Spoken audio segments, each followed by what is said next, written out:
Well,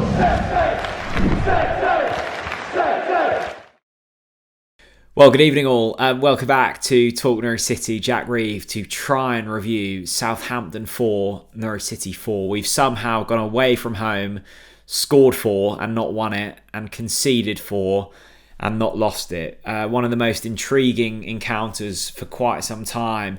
Look, I watched the game and I've sat here for a good few hours just mulling over how to review this in the most responsible and calm ways I can think, which is very much unlike me, but I thought that this warranted somewhat of a responsible response. So we will try to do that. A fascinating one. Look, I think after the win against Hull in the most dramatic of circumstances, I left Carrow jubilant and excited about what I'd just seen. Equally, not concerned, but intrigued about where this Norwich team were at in terms of the Championship. I'd seen a side create 28 plus chances and had a serious amount of shots on goal against the Hull side who looked okay under Liam Rossini, but I wasn't quite sure the level in which they were operating at. And nor was I sure the level that Norwich were operating at, because at the end of the day, we'd seen us win 1 in 11 last season at the back end of the campaign under the same manager and much the same squad. Where had we progressed from that point? We'd seen a good pre-season, but where had we progressed from there? And we'd beaten a Hull side last minute. Look, we very much deserved the win, but we scraped past them on paper if you're looking at it from solely a goals perspective. Southampton, they looked good on opening night against Sheffield Wednesday, much the same as Norwich, had only just scraped through. It was a late Che Adams goal on that occasion that got them through.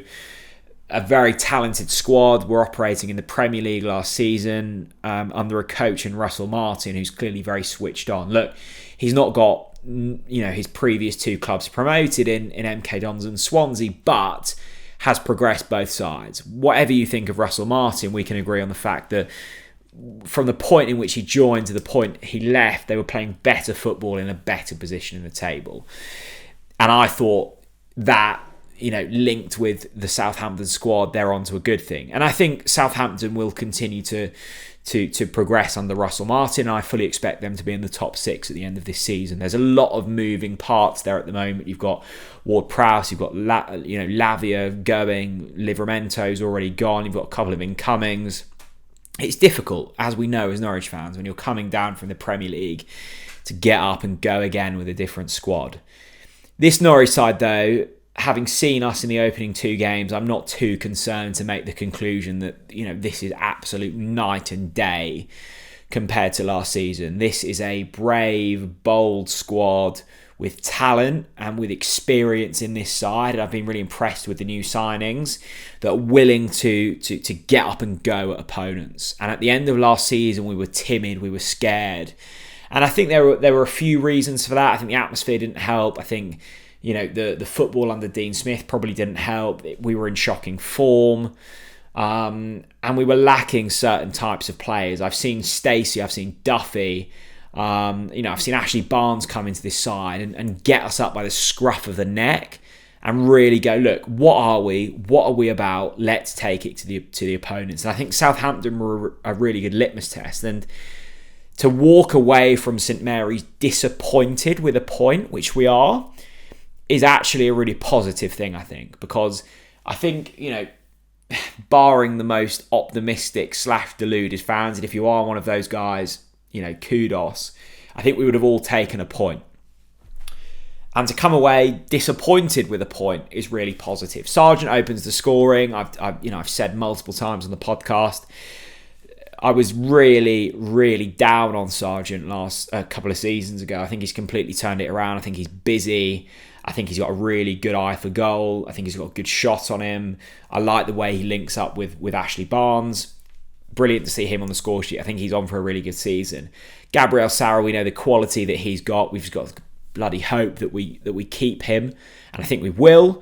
But he's a piece of quality that is very rare to see in the Championship. Jonathan Rowe, I think he's going to make me slightly poor, but has had a remarkable start to the season. Yes, he's completely open in the middle of the box, but it's a fantastic header.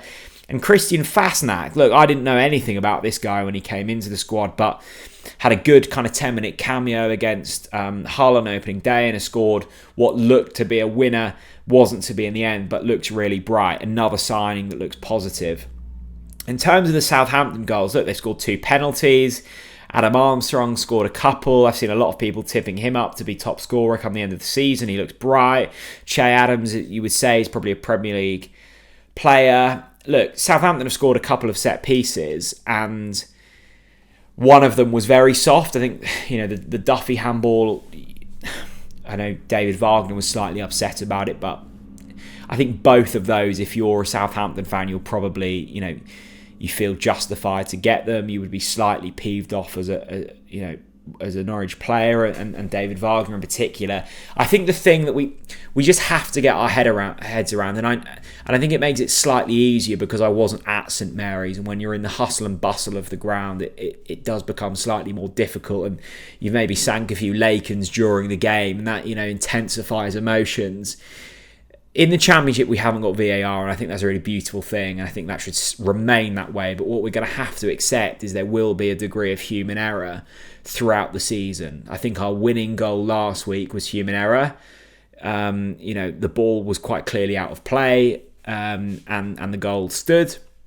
And Hull fans will be really disappointed with that. And I think us as Norwich fans will be really disappointed that it was given as a penalty through the kind of Dimianoulis push late on. It's one of those things we have to accept. I've watched the Kenny McLean interview after the game, and his kind of overriding thought is that he's really disappointed that we've conceded 4 away from home. Yes, I agree. I think that's a slightly simplistic view to look at this, and I'm kind of taking the viewpoint of, look, I wasn't pessimistic going into this season. I felt I was quite realistic, but actually there's a lot to be excited about this Norwich team. We look like we're approaching things very differently. There's clearly a lot of talent going forwards. There's quality in midfield that other teams, really want and they can't have. And yes, there's defensive errors, but in Dimianoulis, you've got a really quality left back, and we saw that against Hull. I think Jack Stacey's one of the outstanding right backs in the Championship. And there will be criticism for Ben Gibson and Shane Duffy. But I think against most Championship outfits, they will be just fine.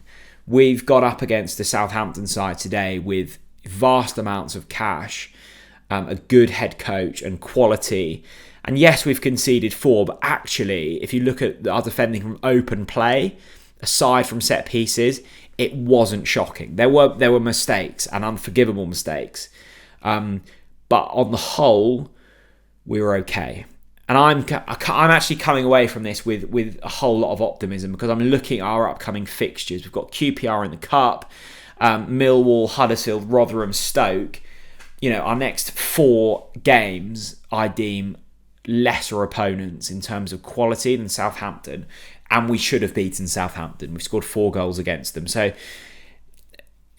not all rosy, but lots of positives. And I've watched reviews from Leeds fans after they've just been beaten by Birmingham. I was watching reviews from Leicester last week, having just scraped past Coventry. Middlesbrough have lost a couple of games already this season. Teams in and around us, or at least we expected to be in and around us, have problems. And I think Norwich have less problems than our opponents at the moment. And that's a really nice place to be in. Look, far from perfect. There'll be plenty more content coming this week, but impressed with a lot of our players. And compared to last season, this is a completely different outfit. And I think justified if you're getting excited about it. Southampton 4, Norwich 4 on the second game of the season. Norwich remain unbeaten. Thanks very much for watching. Let me know what you thought. If you're there, bravo. Wish I was myself. Safe trip back if you've made the trip. And let me know, where are you at with this Norwich team? I'm starting to get quietly excited. I think I'm almost glad that we didn't beat them, because the optimism would have been off the charts. And I think 2 games in with that kind of energy and excitement is dangerous and it's exhausting. So, hold your horses just now. get quietly excited about what this team are about and the players we've got, and let's hope for some luck along the way. And you never know, we might be onto something. Thanks very much for watching. See you all again very soon. Bye-bye.